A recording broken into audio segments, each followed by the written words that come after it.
Vasuki life style சேனலுக்கு வாங்க. இப்போ சப்பாத்திக்கு கடையில வைக்கிற மாதிரி ஒரு சால்னா வைக்க போறோம்.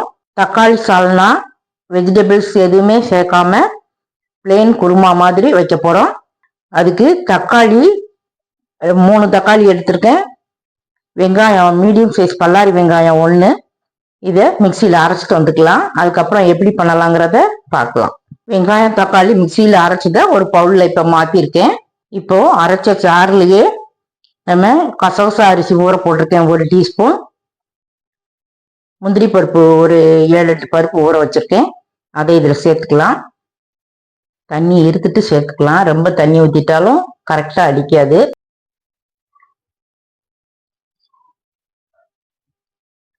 இதுலயே கொஞ்சமா தேங்காய் சேர்த்துக்கலாம். தேங்காய் துருவல் இருந்தால் அதையும் சேர்த்துக்கலாம்.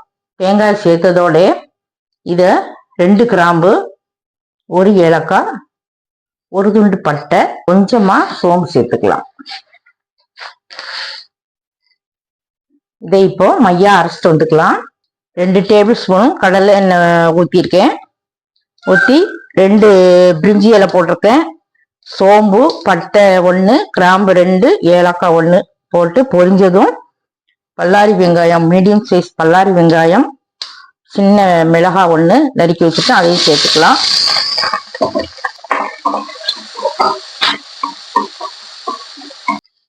வெங்காயம் வதங்குறதுங்கிறதுக்காக 1/2 டீஸ்பூன் உப்பு சேர்த்துக்கலாம்.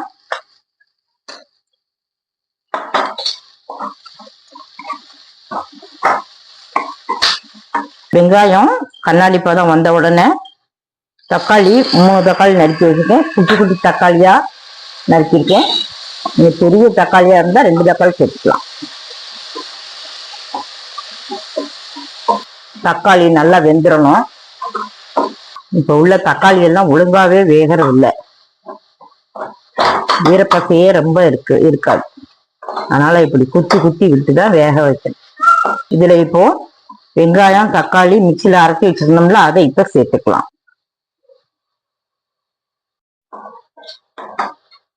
பச்சை வாசனை போகிற அளவுக்கு வதக்கிக்கிறணும். வெங்காயம் தக்காளி நல்லா வதங்கிடுச்சு. இப்போ மசால் பொடி சேர்த்துக்கலாம். 1/2 டீஸ்பூன் வத்தல் பொடி சேர்த்துருக்கேன். அவங்கவுங்க காரத்துக்கு தகுந்த மாதிரி சேர்த்துக்கோங்க. கொஞ்சமா மஞ்சள் பொடி சேர்த்துக்கலாம். 1/2 டீஸ்பூனுக்கும் கம்மியா தான் சேர்த்துருக்கேன். 1/2 டீஸ்பூன் கரம் மசாலா பொடி, 1 டேபிள் ஸ்பூன் குழம்பு மிளகாய் தூள் சேர்த்துருக்கேன்.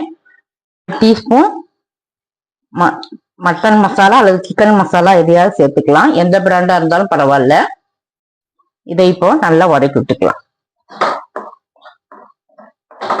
இந்த மசால் வாசனை போகிற அளவுக்கு, அதாவது பச்சை வாடை போகிற அளவுக்கு நம்ம ஒரு 1/2 டம்ளர் தண்ணி ஊற்றி வேக வச்சுக்கலாம்.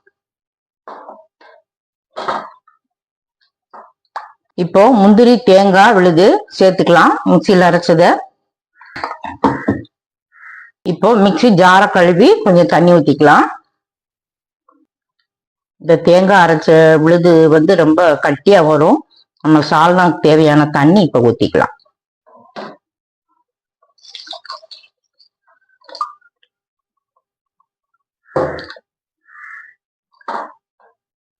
இப்போ காரம் உப்பு எல்லாம் டேஸ்ட் பார்த்துக்கிட்டு அதுக்கு தகுந்த மாதிரி தேவையானதை சேர்த்துக்கலாம். 2 நிமிஷம் வேக வச்சு இறக்கிக்கலாம்.